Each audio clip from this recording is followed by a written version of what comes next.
Rita and Valerie Wenberg are sisters, but they didn't bond through family life. It was their childhood as victims of the stolen generation that kept them close. Rita Mae Wenberg was born on Cavity Island, and then when I was a bit younger, I was put in Rosalie Park Mission as a baby. Then I was moved on to Cootamundra Girls Training Home for girls. Oh, I'm Valerie Leno, maiden name is Wenberg, and I was born in Crown Street Women's Hospital, Surrey Hills. And I was put on the Rosemary Mission, that's down Nowra, and I was put into Bomariri Children's Home, down Nowra. Sister Barker told me that I was going to be transferred with my young sister to go to Cootamundra Girls Home to meet the other elder sisters. No, I didn't know I had any other sisters. The policy was to hope that they'd be able to wipe out the Aboriginal people. They took the children so young and trained them as a white child so they can wipe the Aboriginal race out at that time. They reckoned the mother and the father were dirty and filthy, and the houses were dirty and filthy. The mothers didn't realise what was going on, you know, and never see their baby again. And then, of course, at 8 years old, and poor mum, she died anyway. You know, because I was 8 and mum died when I was 8 years old in Aboriginal Hospital. You know, and they said, oh, she had TB, but I think she died with a broken heart, really. She lost all her children. And she just went in sort of depression. And I think a lot of the family done that. A lot of them went into depression. And a lot of the mothers and fathers, uncles and that just got on the drink. They couldn't handle it because the government was too powerful those days. And they try to take you away as far away from your real family. So when you grow up, you won't be able to find them.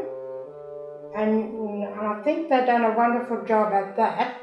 Because now, at our age now, we don't want to associate with our family because they weren't there for us, so we never lived with them. So why should, you know, that's how I feel. I know it sounds bitter, but they didn't do anything for us, so why worry about it? Rita, an artist, has transferred some of her memories onto canvas.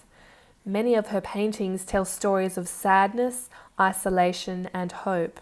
And these are the 6 sisters. That's Dorothea. She was 6 months old.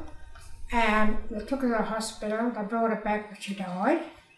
And Pat, who was 20, they put her in Carrum Park in mental institution and gave her shocks to the head, electric shocks in her head. And she didn't survive. Well, that's their spirits going up to heaven. That's the idea of that. Because I believe in the spirit, you know, out of our body. That's the Bomariri children. The brighter the colour is, the better you feel. And that's why I wear a lot of bright colours, because you feel better in yourself. But some of their stories offer no escape. If I would have been brought up in a loving environment, place like with my family, my mum, these things would have never had happened. And, well, the worst thing that's ever happened to me, I hope I can say it, they used to teach us to a lady to the white family to go to domestic work and all this. Well, I went out to this farm and this bloke, I can say it now, he was an ex-copper. Well, when I went out to the farm, they expected me to milk a cow.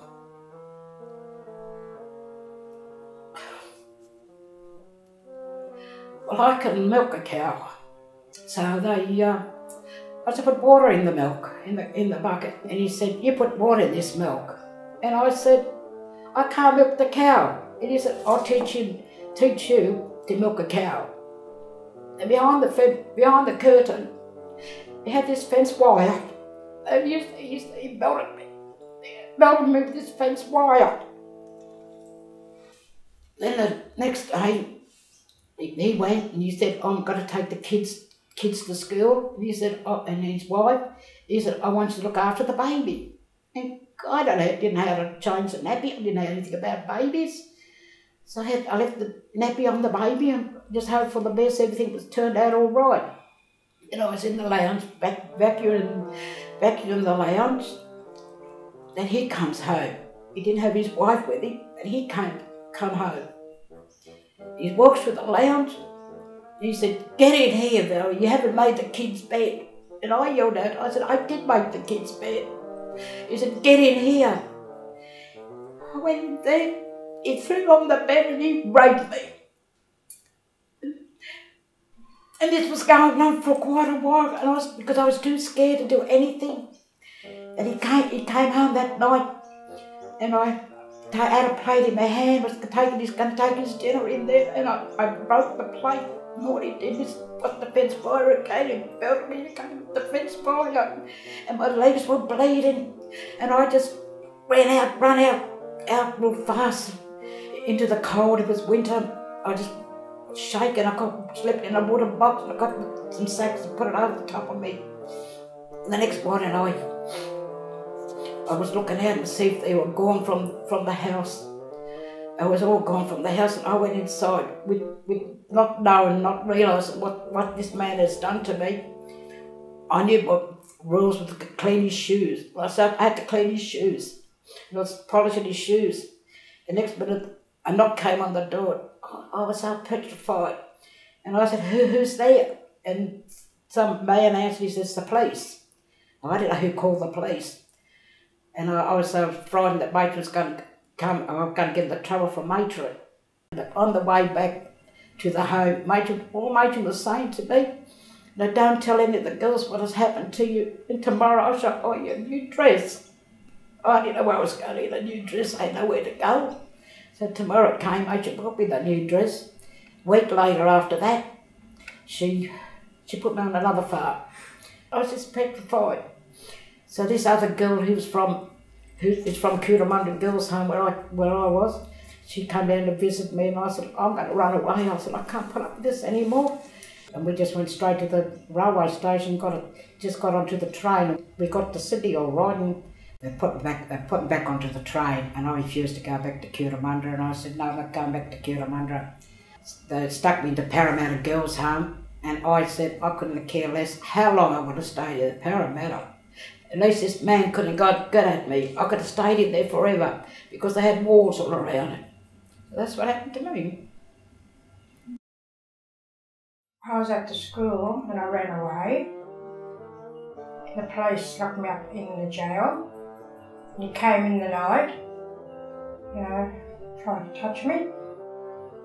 And then he took me back to the home, and the matron said, because I was bleeding. I didn't know. And she said, don't you say a word, just go clean yourself up, And that's what it is. The girls, they get raped, they get abused, but they're not allowed to say anything. Because the matron put a stop to it. You don't say it. You just got to bottle it up.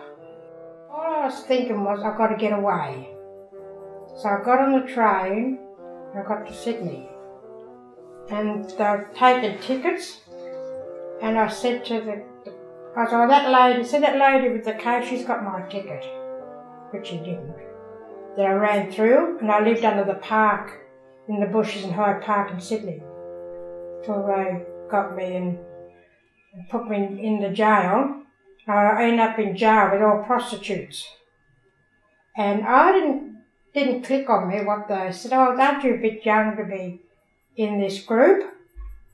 But they're very, and I didn't know what they were talking about, because we didn't know anything about the facts of life or nothing. And then I went to the children's court, and the judge says, oh, we're going to send you to the Parramatta Institution for Girls. Because I stood up, and I said, oh, that's all right, Judge, I'm used to sit down. Because I said, well, I'm used to it, it doesn't bother me. And it didn't bother me. But the big high walls around, it didn't. No, it didn't bother me neither. Because I thought it might be because we felt safe. I think with the big one, nobody can just come walking through. I think that's why it didn't bother us. Sadly, it was more than abuse that laid a traumatic road to adulthood for Rita and Valerie, and many other children of the stolen generation. But unfortunately, I just couldn't cope with the outside world. I ended up slashing my wrist, trying to kill myself, because I used to blame myself.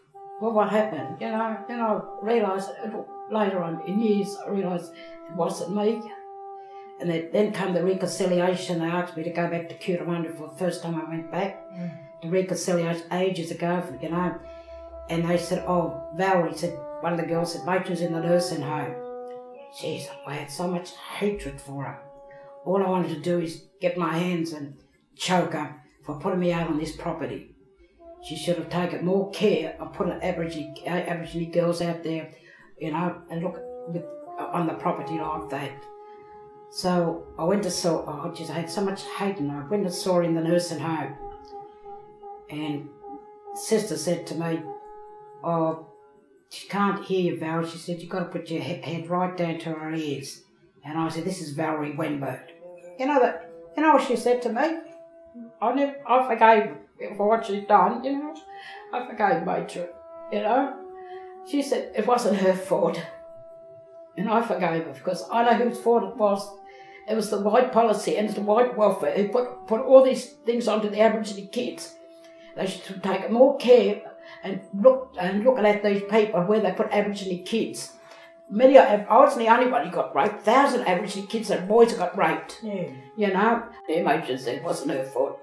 And I realised, no, because Matron used to help the girls out a lot. And she used to get into trouble from the home for helping the girls out. When they used to throw the girls out on nowhere money, nowhere to go. We didn't know where we belong. You just go out on anywhere you go, because you turn that age. You got to battle your own canoe. We weren't even taught about our own culture. No, we know nothing. Sorry. Because that's the idea of in the home. They don't tell you nothing whatsoever. And all your Aboriginal identity is wiped off. You've been young and been brainwashed and thinking you're white and you're black. It's a very hard thing to face. And you see other dark people when you get out of home, and you see other dark people walking around. I used to cross the street quick. I wouldn't associate. And it's very hard for us at our age now to sort of associate with your own people. The majority of the girls, because they couldn't survive outside the home, a lot of them got on the drink and everything else, and they just couldn't handle life. Don't worry, I got onto the drink. I thought the bottle was my best friend. Because when I got in my 50s, I used to walk down the street crying. Because I didn't know what was wrong with me. My doctor said, we're going to send you to a psychiatrist. I said, I'm not mad. And he said, no, Reed, it's not that you're mad, it's just that you said, we've got to try and stop what's blocking you and why you're crying so much. And it took 5 visits for me to realise what was wrong with me. We laugh a lot. We laugh terribly a lot. Don't we? We laugh at things that we should not be laughing at. You might be watching something that's very bloodthirsty. We laugh at it. You might be watching somebody that just died. Yeah, we laugh. We laugh at it. Right. But I think laughing is a tense thing. It sort of stops you from panicking and getting depressed. Because I think laughing is sort of a protection shield for us, if you understand. It's a shield for us. If someone dies, it doesn't hit us. No. We don't cry. Well, I think the most thing I missed is not having a mother to show us mother's love. And I think mother's love is very important to a child as they grow up. And if you've got that mother's love, and she needs to teach you the love and everything else, and how to look after your own children when you have your children, you get it from your mother, you know, and which we didn't have. So my marriage didn't last anyway because I didn't know how to handle children. It was just very hard to be a mother. And that's what happened, you know. They've done a good job on that, the government. For years, Rita and Valerie were deprived of any knowledge about their real family, left unaware of even how many siblings they had. But later, Valerie discovered their father was born to a Swedish Jew. Their father had been in the army and he had also fought to reunite the family. Oh, my brother came up to the home. Didn't even know I had brothers. Yeah. And they used to get the letters, and my brother used to tell me what my father used to say. And he was just, you know, he said he had a place for us to come home up to Grafton, and yet the welfare wouldn't let us out of there. And I only learned all this when I left the home, and the grandfather came out to Australia. He changed his name. He was the one who changed the name, because Wemers was spelled a Jewish name. He cut the I out of it. It was spelled W-E-I, he used to spell it N-B-E-R-G, but he cut the I out of it so he could get over to Australia. Like we said, our family are the Cooter girls. They're our family. We don't depend on any other one. Because we're all brought up in the same home as young children, and we're still very good friends. But we always say the home girls are our family. Valerie and Rita's past has many parallels with Jews in recent history, and although they admit their difficulty in feeling sympathy, they feel a connection with the Jewish people. With the Jewish people, because they were just plain Jewish people, this is what happened. And because we were just plain Aboriginal black, that was happened. Because when we were in the home, I thought it was a bit, I know I shouldn't, a bit funny, where they used to say to the girls, well, you're the half caste, and you're the quarter caste, and you're the full blood. You know, because we were the half caste, weren't we? We was half caste. Yeah. But I always Which is say, a stupid thing. I felt sorry for the Jewish people, what they've been going through. You know, I feel very sorry for them. I've got a lot of feelings towards them, as well as what our people have been through. Yeah, because they killed all our ancestors off, didn't they? They poisoned the waterholes and poisoned flowers and things like that, and they killed our ancestors off. It's just all genocide. Yeah. Things like this. Anne Franks, she was a very, very brave woman. I think she was very, very brave. I don't think I could have went through that. I mean, I went through hell now, but what she's gone through, you know, it's different to me. You know, she went through hell. At least I had food in my stomach. She starved.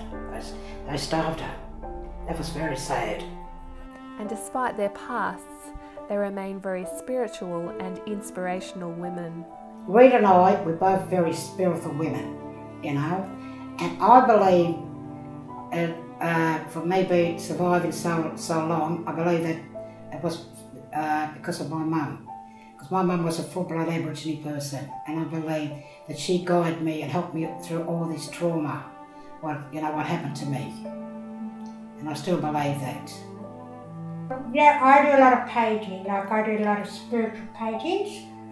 And one day I finished one painting and I put it on the wall and it kept going like this on me. And I thought, Grandma Una, I thought, oh, she's behind me again. I could feel her. So I went back, I took the painting off and I redone it. I put it back and it stopped still. So I reckon that Grandma Una always watches me when I'm painting. That's where I get all my spiritual work, like the eagle and all that. Yeah, and the spirit of the gum, we call it the spirit of the gum tree. Yeah, I always think of Grandma Una when I'm painting. So I must have got it from someone, so I reckon it's Grandma.